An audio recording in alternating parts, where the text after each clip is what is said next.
Hey guys, I hope everybody's having a fantastic day. Whether you're watching this in the morning, in the afternoon, or in the evening, I'm just glad you're here. I want to take a quick second and say thank you to the channel members. Thank you all. I appreciate you all more than you know. And I want to thank anybody who stumbled in to find my knife and my EDC content. I appreciate all of you and taking the time to watch the content. If you wanted to pull a super extra solid and you're so inclined, if you'd hit that subscribe button down there and that bell notification icon, it would really help me out and it'll keep you updated on what's happening on the channel. Today is kind of like a where are they now, where were they then, what's the future hold, kind of introspective, well, not really introspective, kind of a weird video, right? This is just a video that I was going to share early in my knife career. One of the first cool Tucsons that I watched Jared Neves review that I had to get was this TS 319. I only knew it as the TS 319. Great little knife, thick little handle, fantastic little sheep's foot blade, great choil. And as I came to kind of get more into knives, I'd always noticed the maker's mark, but I didn't know much of the story behind the maker's mark.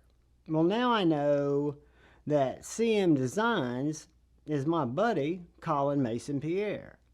Colin Mason Pierre, you guys probably know from CM Designs, but he's also, I'd say, 50%, if not 70% of Devo Knives. I kid. He's 50% of Devo Knives. And I'll get to that in a second. But what I wanted to start with is showing you how I discovered the style that I think has further evolved into me really understanding, appreciating, and feeling like most of the Devo knives speak to me. So this is the first design that I got from CM Design Works via Tucson, and it's the 319. Great little knife, a lot of snap, and again, taking a handle that really fills your hand, combination of that hardy grip and that choil. I really love it. So then, fast forward, and this knife hadn't been made yet, but I started going on a little bit of a Kubi kick. And I picked up the Kubi Royal and loved that knife and knew that it was a CM Designs, Colin Mason Pierre's design. So loved the knife. Through my Friday Knife Flicks, as you guys know, I give away knives every week. And the Kubi Royal was one that I gave away. I knew it was a good knife. I knew one of you guys would enjoy it. And so there we had it. So not too long after, actually about 2 weeks ago, I saw this show up on White Mountain Knives. And I knew I had this video concept in my head, but I wanted to be able to show some more history of why I am such a CM Design Works / Dvo Knives fan. This is the, I guess you'd call it the Premium Royal. It is, again, a CM Designs, grade 5 titanium. I want to say the blade is M390. The blade, I didn't tell you earlier, but the blade on this is 14C28N. I want to say, for some reason, that this Kubi Royal is M390. But let's pretend it's not, since I don't have definitive action. Fantastic value of a knife. Everything I remember about the GT version, which was a budget knife, I feel the frame lock, in my opinion, because I'm a detent hog, I love detent, I think this knife is just dialed to perfection. So again, another CM Design Works knife. This is all my experiences before Devo Knives. So Devo hadn't even been thought of or brought up. I'm sure it had been thought of when I got my first Royal and my 318. And this is over a span of a couple of years because I'm buying other knives too. Fast forward to post Devo, and I get a chance to try this knife out. This is the Dvo Mutt. It's in that unique Toxic Storm carbon fiber. Has a very unique, reminds me of a traditional shield, pocket clip, a flipper deployment,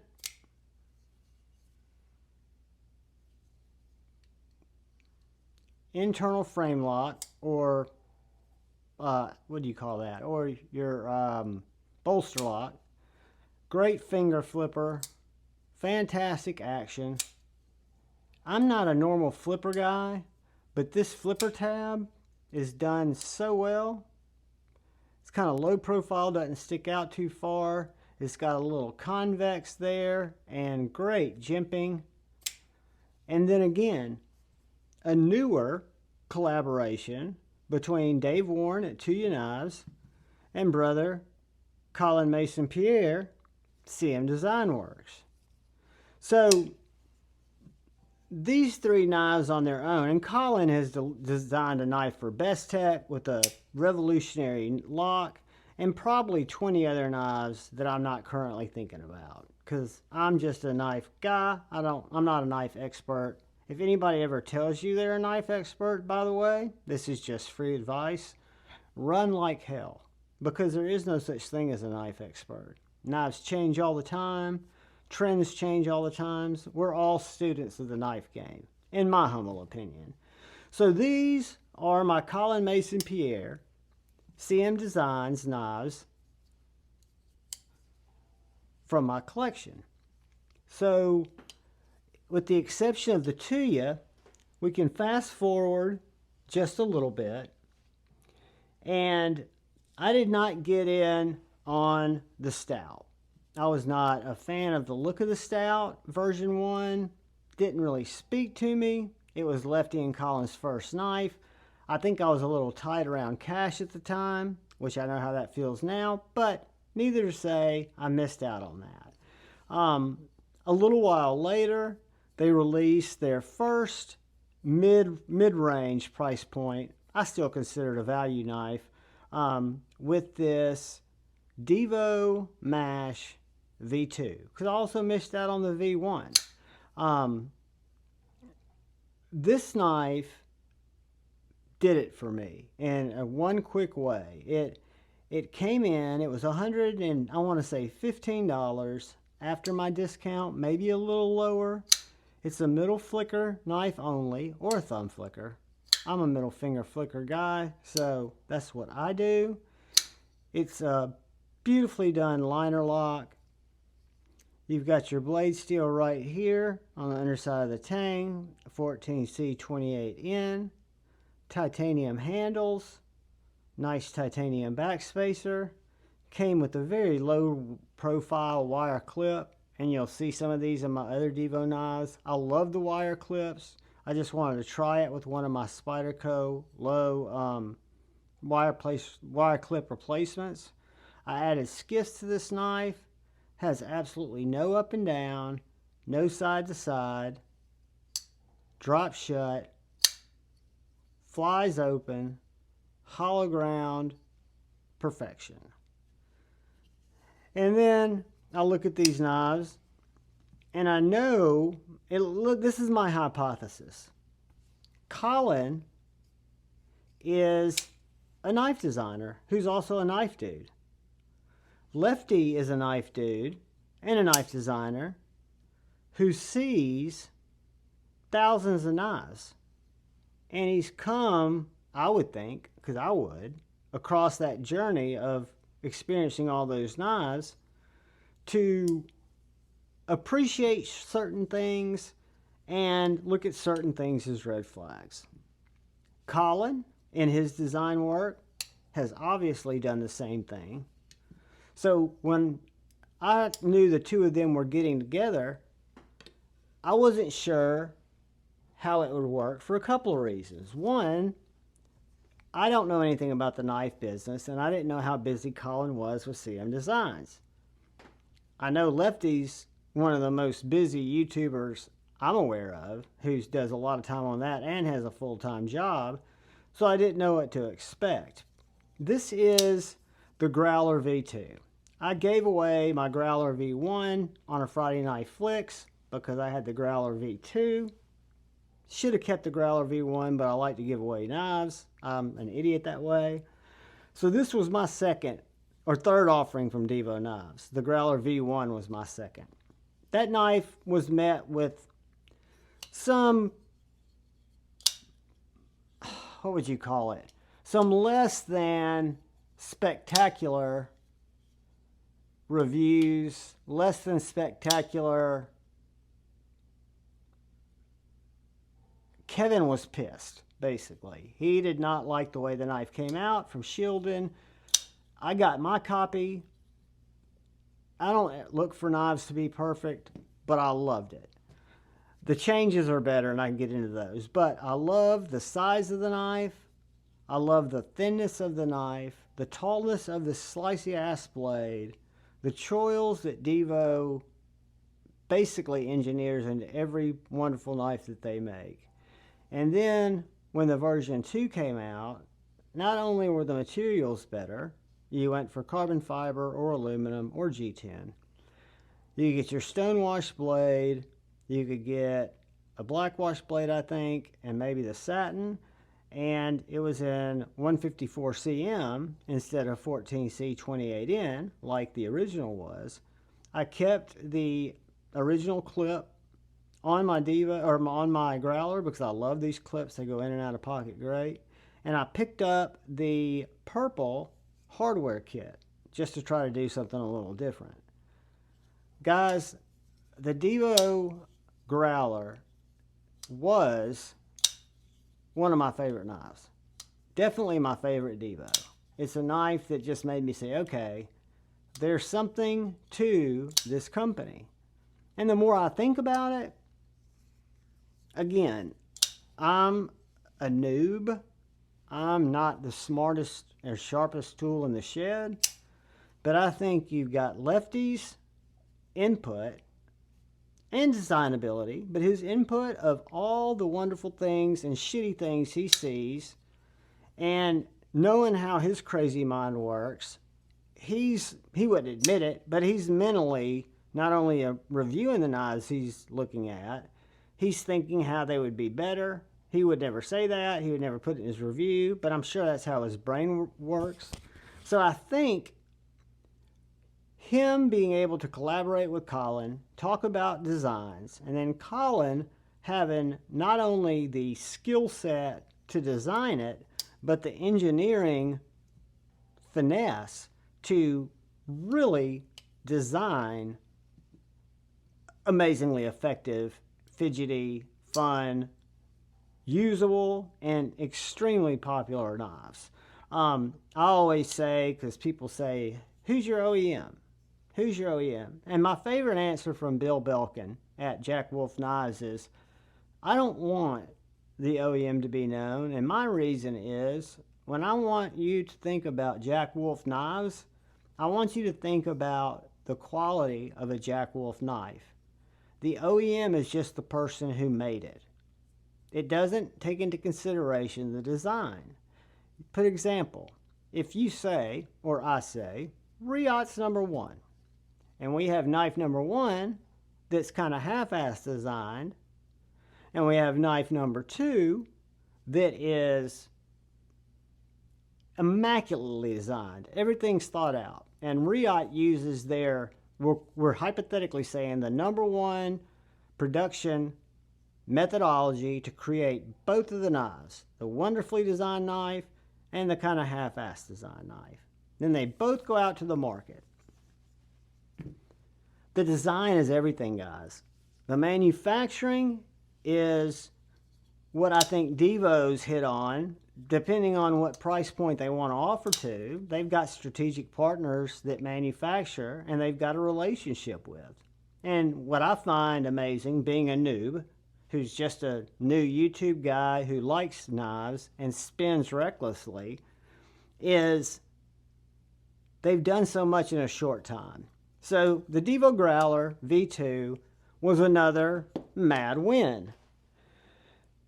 That brought us to a pivotal point in my Devo admiration, knife collecting, it's when this little knife came out. This is the nip, one of the more recent releases. I call it a baby Jaeger.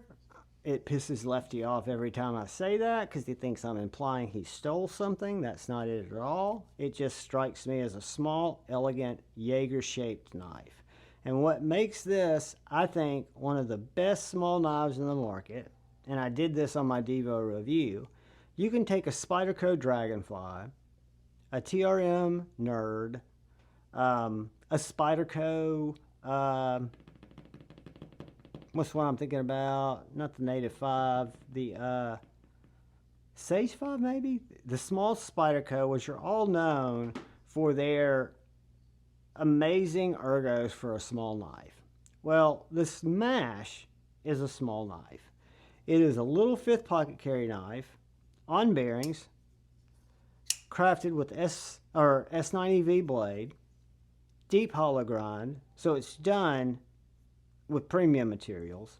This particular one has this purple cow carbon fiber, this camo carbon fiber.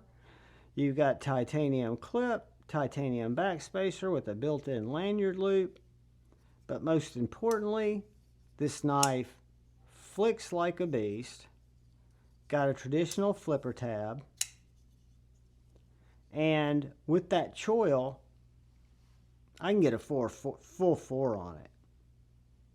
And when I say it's slicey, it is slicey.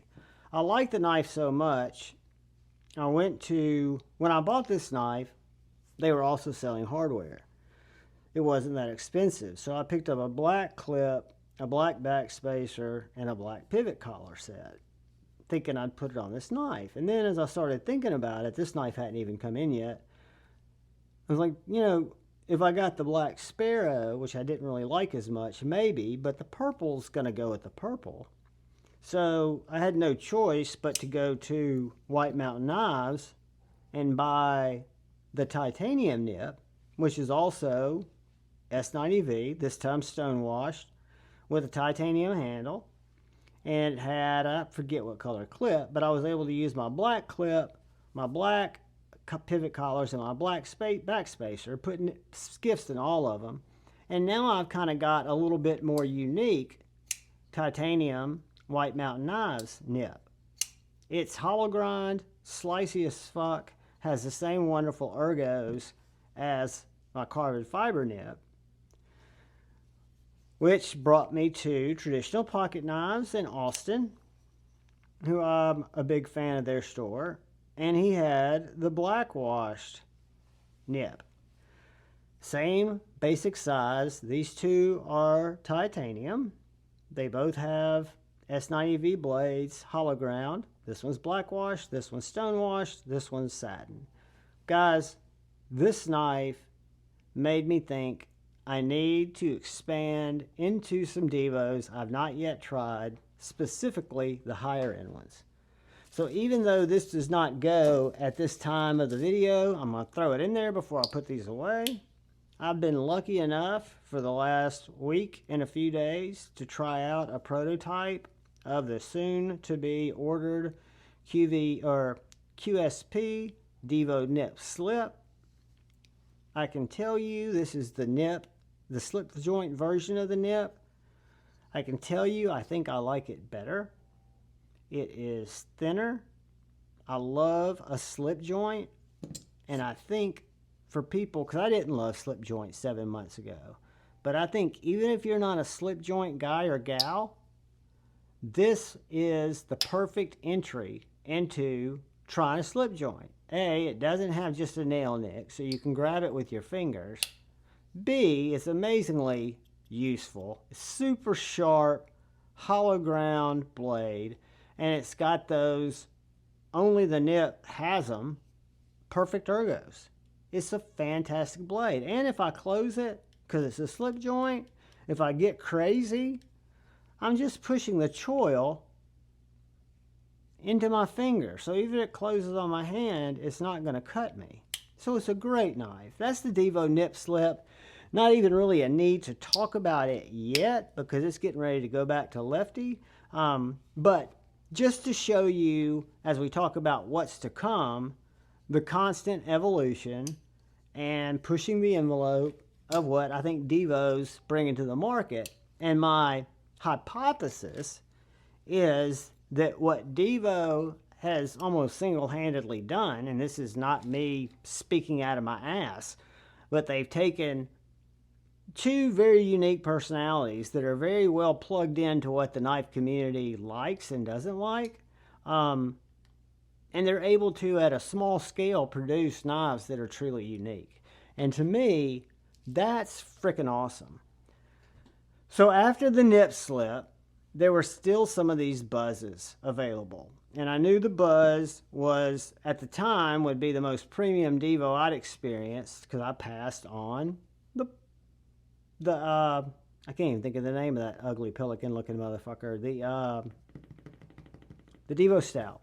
So anyway, I picked up a buzz. I picked up the Tux Buzz, which is, I thought it would be just like the Mash. Because I told Lefty, and he's right. I mean, I think the Buzz came out before the Mash. But I said the reason I didn't initially buy a Buzz is because I bought the Mash V2. And it was so good at $115. I didn't know if I could imagine if you took $200 and added that to that, if it could be a $200 better knife. You know, you get to that point of diminishing returns. Guys, this is more than a $200 better knife. What you notice is, A, the grade of titanium's much higher. The thickness of the titanium's much thicker. The hardware is different. This is Kubi. This is Best Tech. It is dialed whether you're a front flipper guy, which I'm surely the fuck not, or you're a middle finger flicker guy or a thumb flicker guy. This is a liner lock. This knife is elegant. It's got a wicked deep hollow grind, belt satin,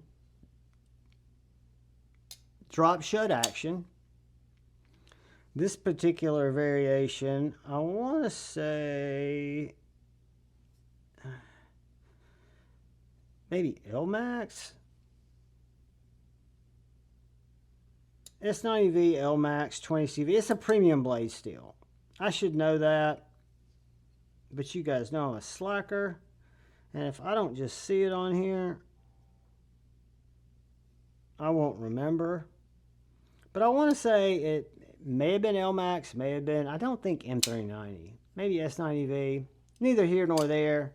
Fantastic knife. Google it and it'll tell you exactly what the blade steel is. Which takes us to the last knife that I'm trying, that I'm going to send back to Lefty with the little nip slip.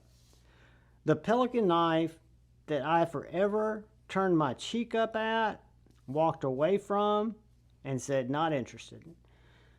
Lefty had this coming back from a pass around and said, John, do you want to just try it out? I know you don't like it. I'm happy to let you try it out. You can send it to me.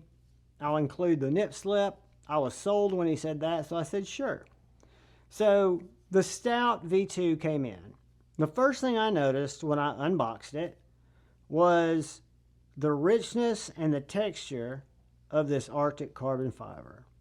I can tell you guys, Arctic carbon fiber has never been my #1 favorite carbon fiber color, still not, but this is beautiful. Drop dead gorgeous. I could live with this all day long. However, I would pick a different color if given a choice. So I always joked about the Pelican beak and thinking it looked ridiculous, right? So you've got a reversible clip. I think this is going to be changed a little bit from the Proto. You've got this blade that I didn't understand. I also didn't understand the detent, the action, and how the detent actually sucks that blade all the way home. So anywhere I put my finger in that slot and just give it a little timmy flick that takes no energy whatsoever, it flies out fully open. This knife is going to be in Vanix Super Clean, probably one of my favorite steels right now. Deep hollow grind belt satin, fantastic ribbed titanium bolsters, and like all Devo knives, I said all, I left one out I'm going to have to grab.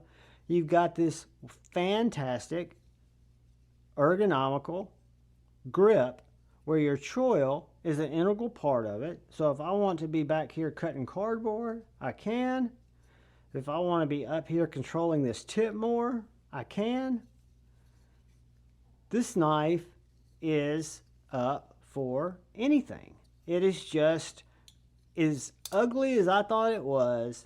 I have grown to love it. I did not get it on the pre-order, so I have kindly requested an opportunity to buy one when they become available, color not being important. So I will be watching for that drop, and I will be there when they do drop, and I will grab a stout V2. And of all the stouts or all the Devos that I've shown you, even though I love the nip, these two knives are my flagships. The Buzz, because I naturally kind of gravitated towards it, and I love this knife.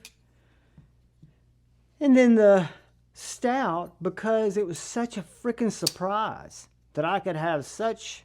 Well, I shouldn't have been surprised, because I thought that way about slip joints, then I thought that way about fixed blades before I fell into those obsessions.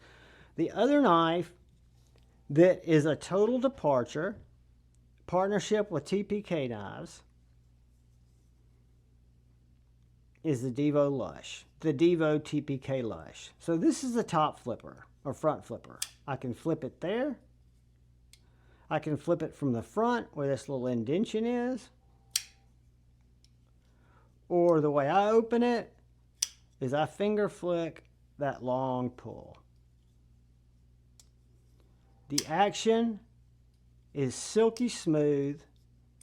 This is gentleman, that's my finger catching it. This is a gentleman's folder to the nth degree. Looks very traditional to me, even though it's not in any way. It's modern materials. It is beautiful, beautiful camo toxic carbon fiber. You've got an S90V, deep hollow ground blade. Looks to me like a slip joint. Wonderful wire clip. Titanium bolsters and titanium frame. You've got this recessed frame lock or bolster lock. And you've got the Devo choil that, if I'm not mistaken, is built into every one of the knives I've handled. So I can take my little nipple. Where'd I put those nipples? I had a bunch of nipples, and I basically piled them up. But when you look at these knives, you're going to see that Lefty and Colin have really prioritized the grip. The mash a little bit different. It's got it right here, and then your sharpening tool here. Let's take the mash out. The Growler.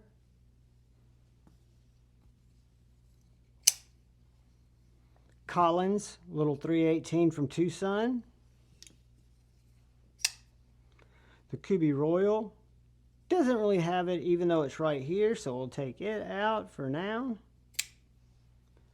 The Tuya, I consider it having it because you've got this trigger here, but since it's not a traditional choil, we won't count it.